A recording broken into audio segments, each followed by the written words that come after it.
You gotta get into the spirit of whatever holiday you're celebrating. Christmas is all about giving, St. Patrick's Day is all about getting drunk, and E3 is all about complaining. Hey, the idea of a special day in the year is to condense these feelings and release them all in a short space of time. Better to complain about a bunch of video games than about relatives at Easter or something. And yet, with E3 having come to a close on Thursday, I find myself looking at a very long list of games that I'm genuinely excited for. So it looks like somebody did something right. History has shown us the pain of getting too hyped too soon, but even with my tempered expectations, there was still a lot that interested me. For a number of the games on here, we didn't hear a ton about them, and so a certain amount of what I say may or may not be wild speculation plucked from the farthest reaches of my imagination, but for now, we haven't got much more to go on. It wouldn't be E3 if we weren't stabbing haphazardly in the dark.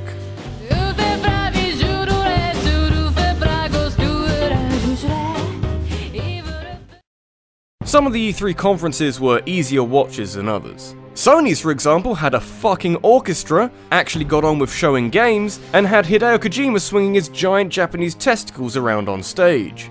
On the flip side, Ubisoft spent a long time talking to developers about games that I already know that I want to buy, with Aisha Taylor trying to be funny sprinkled on top for good measure.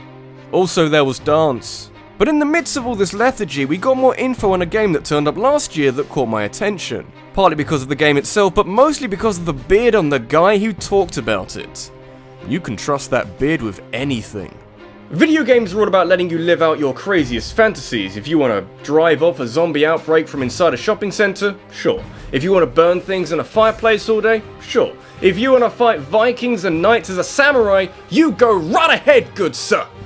The gameplay shown last year relating to For Honor had a heavy focus on one-on-one fighting between players, which itself showed an interesting attention to detail that draws battles out a bit longer than running up to a guy and eviscerating him, but this year we saw more of fighting NPCs. You'd think with a main character this powerful, the combat would boil down to swinging your axe once and taking out half the army, like a Dynasty Warriors game with Vikings.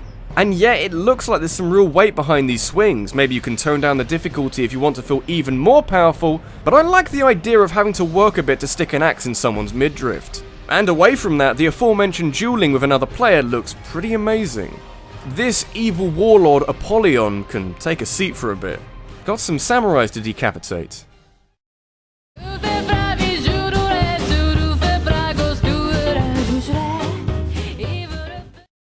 Hey, if you thought combining warriors from various parts of history together in one setting was wacky, you might struggle to suspend your disbelief for the clash of advanced technology and slightly more advanced caveman weaponry on display in Horizon Zero Dawn. Apparently the rise of the machines has led to most of humanity leaving Earth behind, since robo-dinosaurs are scary, leaving a select couple of tribes to act as some kind of resistance. Sounds pretty one-sided, but, you know, human spirit and all that. Augmented technology helps too. Like For Honor, Horizon Zero Dawn turned up last year with its basic premise and a bit of gameplay, but what I think helped the latter was Zelda not showing up at E3 2015. Since it was there on its own, there weren't any comparisons and it could wow the gaming press with its own original content. As it is now, a year down the line, I'm getting vibes from a bunch of different games that are coming together to create a very unique experience. Bits and pieces from Shadow of the Colossus, Xenoblade Chronicles X, maybe some Tomb Raider and The Witcher thrown in for good measure. Hard to say, but features like being able to scan enemies for weaknesses and corrupting them so you can ride them should add the kind of complexity that a game like this would greatly benefit from. Worth keeping a keen eye on this one. The comparison with The Witcher 3 is a particularly interesting one. Vast open-world games are clearly the trend right now, but not a lot of them have managed to keep up the quality to go with the size. The Witcher 3 is one of the few which have managed it over the last 5 years or so, but I think from what we've seen so far, Horizon Zero Dawn is looking to be doing this as well. That is not an easy thing to do.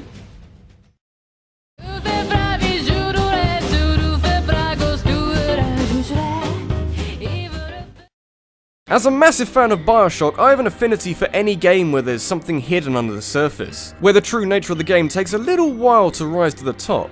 And while We Happy Few doesn't leave too much to the imagination, I think with a title like that and a basic premise of people take happy pills to forget traumatic events, you can work out how most of this is going to go down. Still, if you need something surprising, the piñata's made of rats. Tasty. The comparisons with Bioshock run deeper than you might think. Those games always had you up against some kind of psychotic regime, but I think what makes We Happy Few a little different is that you're seemingly trying a bit hard to sneak around rather than shooting your problems away, like in Bioshock. I've been hearing how you can take small doses of your happy pills so that you can blend in with all the other crazies. But don't take too much, otherwise you'll end up as another mindless happy person. And hey, even if you're not that interested in this game because it looks too much like Bioshock, in the parallel universe where that's a bad thing, you'll probably get something out of beating the shit out of happy people.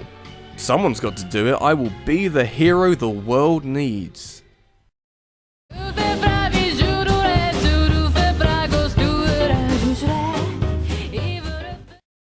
2005 was the year that horror games died. Resident Evil 4 was and still is a great game that defined a genre and provided a template for an entire decade's worth of action games, but it came at a cost, one that compromised a whole genre of video games to make it more palatable.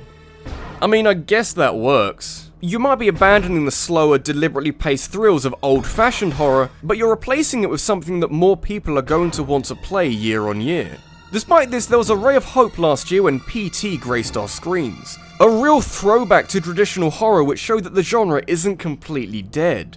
That game died a tragic death, but there was one trailer at E3 that reminded me a lot of Silent Hills.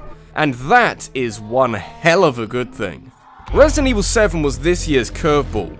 I'd heard rumours that Capcom were thinking about a new Resi game, but having slid far down the slippery slope with Resident Evil 6, my optimism was non-existent. And yet I sit here now having watched a trailer for a game that is clearly taking a page out of the book of Silent Hills and maybe even Outlast. It might be a hard sell for die-hard Resident Evil fans considering the series has never used a first-person perspective before, and if it deviates enough from the formula it could be seen as a poor way to celebrate 20 years of Resident Evil, but what I've seen so far has been very promising.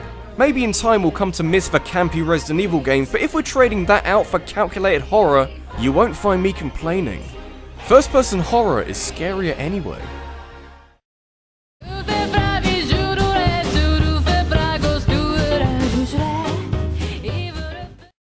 On the one hand, bias. On the other hand, shut the fuck up, the fact that the new Zelda game wasn't complete crap is grounds for quite a bit of excitement.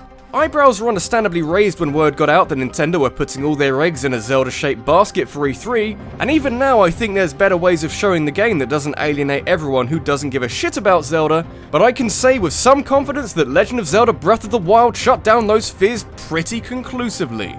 I don't think you can overstate the pressure that was on this game. Beyond Nintendo sacrificing having an E3 conference to focus on it, there was the fact that we had virtually no new info on it since 2014, how Eiji Onuma was very keen to point out that they were rethinking the conventions of Zelda, how it's gone through so many delays, and yet I sat there on Tuesday and soaked up this vision into the future of what Zelda can be. Some would even argue should be. More than a game that simply tells you that you're going on an adventure, one where you're thrust into this absolutely massive world and allowed to take it in at your own pace. We haven't had this kind of freedom in a Zelda game for a long time. And yet there was so much more to Breath of the Wild than simply being an open-world Zelda game, and I think the new features might help to distinguish it from a lot of other similarly open games. Climbing and the crazy new addition of a jump button should make movement around this world quicker and easier, while Link's newfound talent at cooking adds an interesting layer of survival out in this wild world that takes the spotlight away from bought potions and captured fairies and puts it on funky, censored food. Then there's the Sheikah Slate that brings in the kind of physics puzzles that we haven't seen since Half-Life 2, and really, there's a lot to be excited about wherever you look. And to think we were worried. This has been RabbidLuigi, and I think it's interesting that Breath of the Wild is taking inspiration from the first Legend of Zelda game on the NES, while still putting into practice the lessons learned from previous 3D Zeldas. Combining modern Zelda with classic Zelda could be a very good idea. Whether or not delaying it so that it gets released alongside the NX is another good idea. Only time will tell.